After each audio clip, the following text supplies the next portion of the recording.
හයි අපි දැක්කා පසුගියදා ජනරල් සුරේෂ් සලේගේ නඩුවෙන් පස්සේ මාධ්‍ය ඉස්සරහට ඇවිල්ලා කතෝලික පූජකවරයෙක් අදහස් ප්‍රකාශ කිරීමක් කරා. ඒ තමයි ජෝඩ් ක්‍රිෂාන්ත කතෝලික පූජකවරයා. එයා කියනවා බුද්ධාංශ ප්‍රධානියෙක් කියන්නේ රණවිරුවෙක් නෙවෙයි කියලා. ආබාසිනිය වෙත් දේශපාලනඥයෝ තමයි කියන්නේ මේ සුරේෂ් සලේ මහත්මයා රණවිරුවෙක් කියලා. නමුත් අපි දැක්කා බුද්ධාංශ ප්‍රධානියෙක් කියලා කියන රණවිරුවෙක් නෙමෙයි. එතකොට දැන් මේ ජෝඩ් ක්‍රිෂාන්ත කියන කතෝලික පූජකවරයා කියන්නේ සුරේෂ් සලේ රණවිරුවෙක් නෙවෙයි කියලායි. සුරේෂ් සලේ රණවිරුවෙක්ද නැද්ද කියලා ඔබතුමා තීරණය කළේ මොන පදනමකින්ද? සුරේෂ් සලේ රණවිරුවෙක් නෙවෙයි කියලා කියන්න ඔයා කවුද? ඔයාට මොකද්ද තියෙන ක්වොලිෆිකේෂන් එක? බුද්ධාංශ ප්‍රධානියෙක් කියන්නේ රණවිරුවෙක් නෙවෙයි කියලා කැටගරයිස් කරන්න. මොන පදනම මතද යුද්ධයට මහ විශාල දායකත්වයක් ලබා දීපු බුද්ධාංශ නිලධාරියෙක් වන සුරේෂ් සලේ රණවිරුවෙක් නෙවෙයි කියන කැටගරියකට ඔයා දාන්නේ? හදිස්සියවත් අපි කිව්වොත්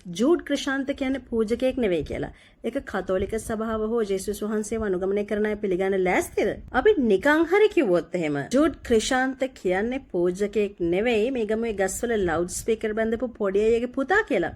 අපි එහෙම ජජ්මන්ට් එකක් දුන්නොත් ඒක සදාචාරාත්මකද? අපි රණවිරුව කියලා කියන්නේ ඉස්සරහෙන් සටන් කරන අයට විතරක් නෙවෙයි. ඉන්ෆන්ට්‍රි සර්විසස් රෙජිමන්ට් දෙකේ අයට විතරක් නෙවෙයි. අපි රණවිරුව කියලා කියන්නේ 30 අවුරුදු යුද්ධයක් වෙලාවේ as is lay must විතරක් නෙවෙයි.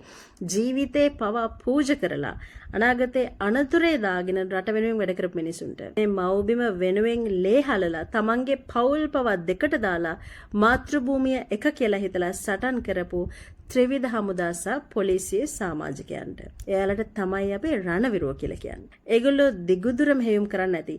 පැරෂුට් වලින් බහලා සතුරා එක්ක මූණට මූණ සටන් කරන්න ඇති. දිය යටින් ඇවිදගෙන ගිහිල්ලා සතුරාගේ බලය බින්දින්න ඇති. මේ හැම දෙයකින්ම භයානකම කාර්යය කරන්නේ බුද්ධාංශ. ඉස්සරහෙන් එන සතුරා එක්ක ෆයිට් කරන එක වගේ නෙවෙයි, සතුරා නොදැක සතුරා එක්ක සටන් කරන එක. බුද්ධාංශ නිලධාරීන්ට එළිය වගේම ඇතුලේ තියෙන මහ විශාල සටන්. ඇතුලෙන් සතුරාට තොරතුරු ලීක් කරන අය හොයනවා වගේම සතුරාගේ ගේ ඇතුලට ගිහිල්ලා ඔවුන්ගේම එක්කෙනෙක් වෙලා ඉඳගෙන තමයි බුද්ධාංශ තොරතුරු රැස් කරන්නේ. සමහර වෙලාවට එක අඟලක්වත් නොදන්නා භූමියක ඉස්සරහට ඇවිදගෙන යන සෙබළුන්ගේ ඇස් දෙක වෙන්නේ ඔවුන්ගේ ආරක්ෂාව වෙන්නේ බුද්ධාංශ.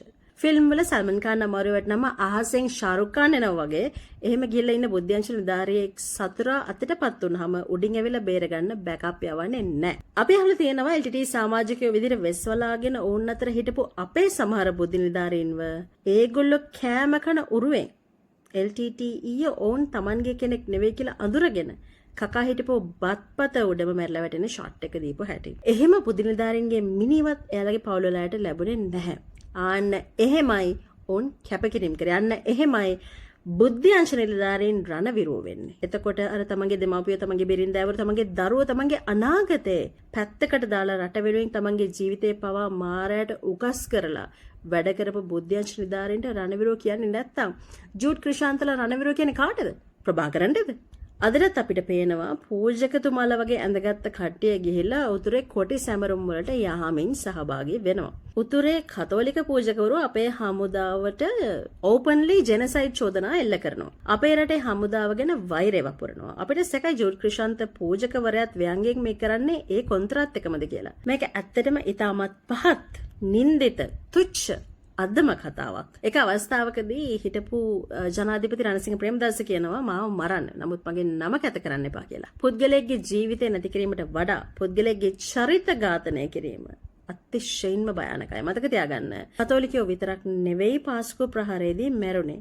සිංහල බෞද්ධ අය මැරුණා. හින්දු අය නැති වුණා. අපි හොඳටම අඳුරන අහිංසක දෙමළ මිනිස්සු නැති වුණා. මුස්ලිම් මිනිස්සු නැති වුණා. පාස්කු ප්‍රහාර වින්දිතයන්ගේ කොපිරයිට්ස් ගන්න තනි ආගමකට බෑ. මේ මියගිය සියලු දෙනාට යුක්තිය ඉටුවිය යුතුයි. ඒකේ සැකයක් නැහැ. ඒ වගේමයි LTT ප්‍රහාර වලින් කාත්තන්කොඩේ පල්ලියේදී මියගිය මුස්ලිම් සහෝදරයන්ට ශ්‍රීමා බෝධිය යටදී මියගිය අහිංසක සිංහල බෞද්ධ අම්මලා තාත්තලා දරුවෝ සහ ස්වාමින් වහන්සේලාට කැපිතිගොල්ලෑ බස් එකට එල්ල කරපු ප්‍රහාරයෙන් මියගිය නමක්වත් තියර නැති අහිංසක චූටි කිරි දරුවන්ට ගැබිනි මව්වරුන්ට දල්දා මාලිගාවට එල්ලවෙච්ච ප්‍රහාරයේ ඉඳලා ත්‍රස්ත ප්‍රහාර සියල්ලන්ගෙන්ම මියගිය හැම වින්දිතයෙකුටම සාධාරණ ඉෂ්ට විය යුතුයි.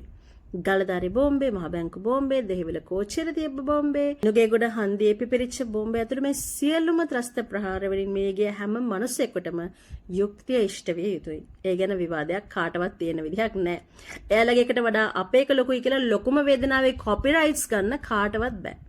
වේදනාවේ වෙස්මූණ දාගෙන වෙන වෙන ඇජෙන්ඩාස් වලට යනවා කියන්නෙම මේ හොයන්නේ වින්දිතයන්ට යුක්තිය නෙවෙයි. මෙතුමා සහ මෙතුමන්ලා කතෝලික පූජකවරු නම් කරන්න ඕන යුක්තිය ඉෂ්ට වෙන්න ඉඩ දීලා ඒක උපේක්ෂාවෙන් දරා ගන්න එක. යේසුස් වහන්සේ කිව්වේ එක කඹුලකට ගැහුවොත් අනිත් කඹුලත් අල්ලන්න කියලා. යේසුස් වහන්සේ කුරුසේ ඇන ගහලා ඉඳිද්දි වාක්‍ය 7ක් කියනවා.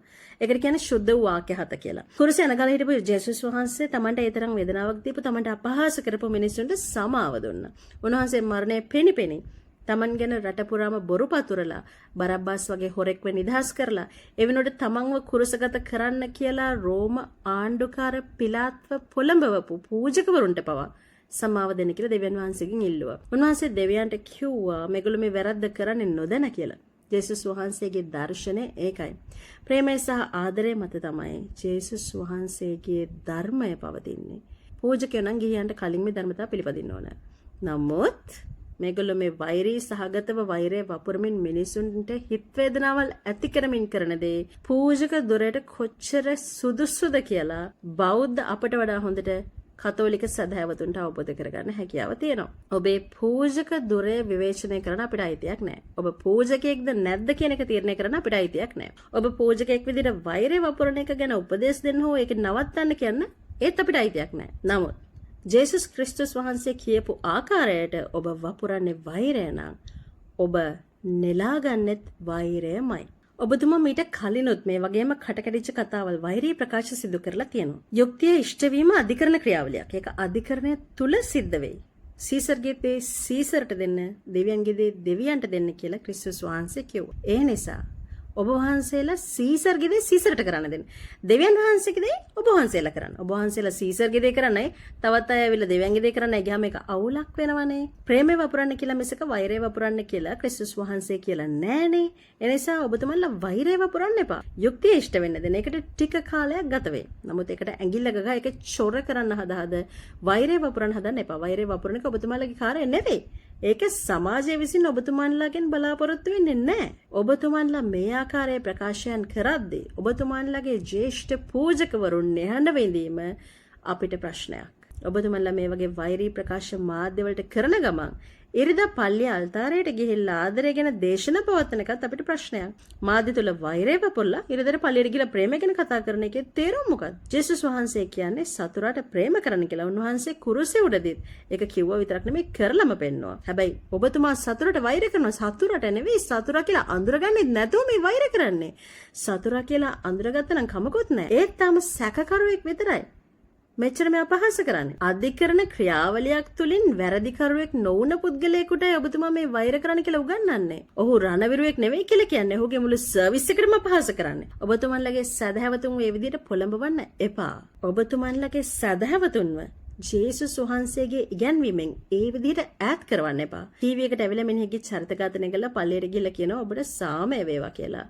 ඔහොම යනකොට කොතනද අවසානයේ ඔබගේ සදහැවතුන් නතර වෙන්නේ? ජෙරම් ගාවද? එහෙම නැත්නම් ක්‍රිස්තියානි මූලධර්මවාදීන් ගාවද? එහෙම නැත්නම් වෙනත් ආගමික මූලධර්මවාදීන් ගාවද? මතක තියාගන්න පූජකතුමා සහරාන්ලා අන්තවාදීන් වෙන්න කලින් මූලධර්මවාදීන් කියලා. බොහෝ වෙලාවට මූලධර්මවාදීන් තමයි අන්තවාදීන් වෙන්නේ. අන්තවාදීන් තමයි ත්‍රස්තවාදීන් වෙන්න ඉඩ තියෙන්නේ. ඒ නිසා දෙවියන් වහන්සේ කියපු විදිහට ප්‍රේමය වපුරන්න, ත්‍රස්තවාදය වපුරන්න එපා. අපිට කෙසේ වෙතත් ඔබ වහන්සේලාට නම් ජේසුගේම පිහිටයි.